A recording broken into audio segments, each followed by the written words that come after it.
The government of Japan invited me to see, and they shared exactly that story with me. They said they were trying to show me the transport sector, how it all got started, and it was 1927, if I'm not mistaken, the first train that they built. Right, the first they started doing the subways and their train system, and that was because of they started to see the effects of the traffic. They started to see. Then 1964, the Olympics, that's when they built the Shinkansen. And they were always ahead of it. And what broke my heart was when they were telling me this story, especially when they said about 1924 and 1927. I forget which year. It's either one of those two. It sounded like the conversation we're having in 2019, because I was just late last year. And I think we're where they are in 1927 in terms of planning. This everything that they were saying about the growth, the projection of the growth, dispersing economic activity and stuff, it's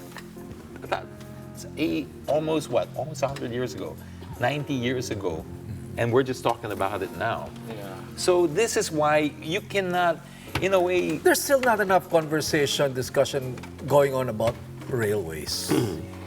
Not enough. Not enough. Not enough. Not enough. No one's even talking about getting those 10-wheelers off our roads and just putting them on freight cars. You know, I have Walang this... ganun man eh.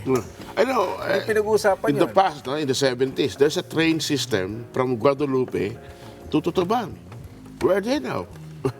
The PNR still has a right-of-way from Ilocos to, I think it's Sorsogon. It's down the spine. And I spoke to a guy. It's a radical plan. It's crazy, but you know what? It might just work. Anyway, the nice thing about being in such a broken system is nothing's too radical to try because we're really desperate. And his idea was, look, if we're not going to use the railway, the value of a railway is not necessarily the train, and it's not the actual railway. It's a segregated corridor. That's what gives it its unique benefit. So whether you put a bus or a train carriage in there, so long as it is segregated and it can take the same amount of passengers.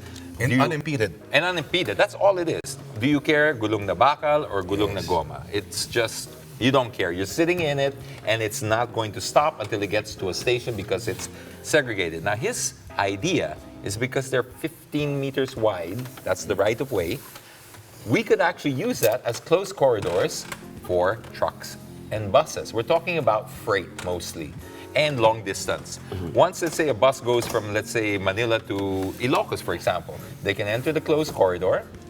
That used to be a railway. That's assuming we don't rehabilitate the railway, which will cost more down. It's cheaper to have it as a closed corridor, and then you allow the trucks and buses in there, and you'll have the same effect. I mean, it's worth studying at least. But that's assuming that the drivers and the passengers follow the station rule. But there's nothing else inside there. So they have no choice. They can't stop because there's no other way around that segregated Uy, yung mga corridor. estudyante ng PUP, alam nila yun. Yung mga tinatawag ng trolley. Yeah. Tama doon.